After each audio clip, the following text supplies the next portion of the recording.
नमस्कार, मी गौरी सूर्यवंशी. एस मराठीमध्ये आपलं स्वागत. वळूया आजच्या बातमीकडे.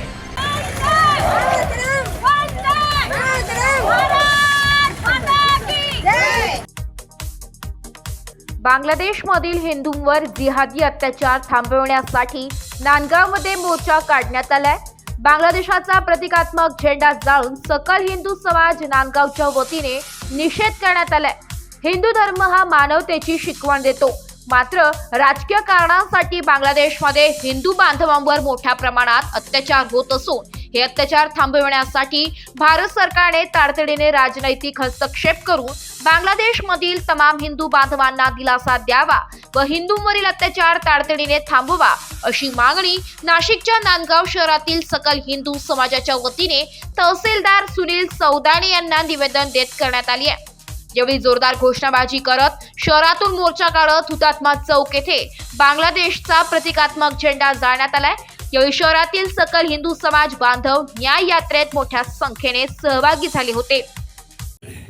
बांगलादेशमध्ये जो अल्पसंख्याक राहिलेला हिंदू समाज आहे, त्या हिंदू समाजावरती तेथील मूलतत्ववाद्यांकडनं जो त्यांचा अन्वयनित असा छळ हा त्या ठिकाणी सुरू आहे. त्यांच्या संपत्तीचं त्या ठिकाणी त्यांचा कब्जा करणं असेल, त्यांच्या घरादार जाळणं असतील, त्यांच्या महिलांच्या आबरू लुटणं असेल, अशा प्रकारचे जे अमानुष प्रकार, जे मानवतावादाला काळिमा फासणारे प्रकार आहे, हे बांगलादेशमध्ये घडत आहेत.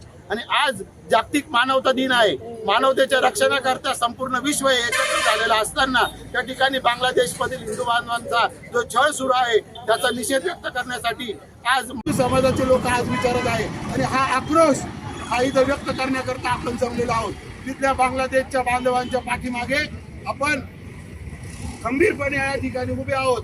त्यांना मी भारत सरकारला विनंती करेल की प्रसंगी बांगलादेशवर हल्ला करायची जरी वेळ आली तरी पाकिस्तानवरती हल्ला केला तसा त्या बांगलादेशवर सुद्धा हल्ला केला पाहिजे आणि तेथील हिंदूंचं संरक्षण केलं पाहिजे.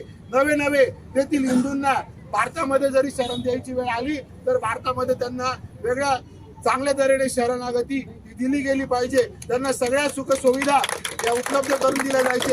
और राम म्हणायची सुद्धा तिथं चोरी झाली आहे. ज्या इस्कॉन संस्थेने बांगलादेशमध्ये जेव्हा महापूर आला, बांगलादेशमध्ये जेव्हा विविध प्रकारची संकट आली, त्यावेळेस ज्या इस्कॉन संस्था आपण सगळेजण जाणतो की हरे राम हरे कृष्णाचा मंत्र जपत असतात, त्या संन्यासींनी सगळ्यांना मदत केली. त्यांनी मानव पाहिला, त्यांनी हिंदू पाहिला नाही, मुसलमान पाहिला नाही. जेवण सगळ्यांना वाटलं, त्यांनी अन्न सगळ्यांना वाटलं.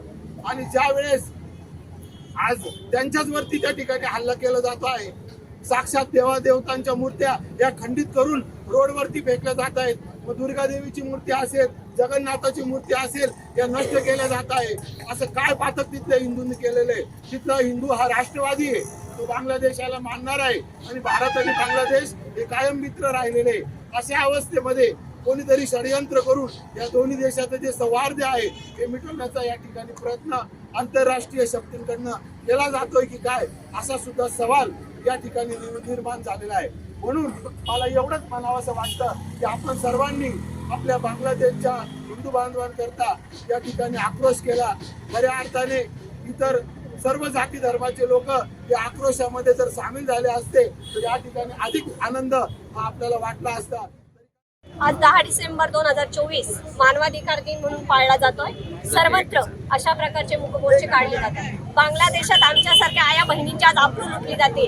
छोट्या मुली त्यांना समजत नाही. मी तर भारत सरकारला आज विनंती करते हात जोडून का अशा या जिहाद्यांना लवकरात लवकर हकालपट्टी करा आणि आमच्या हिंदुत्ववादाला न्याय द्या. जय श्रीराम.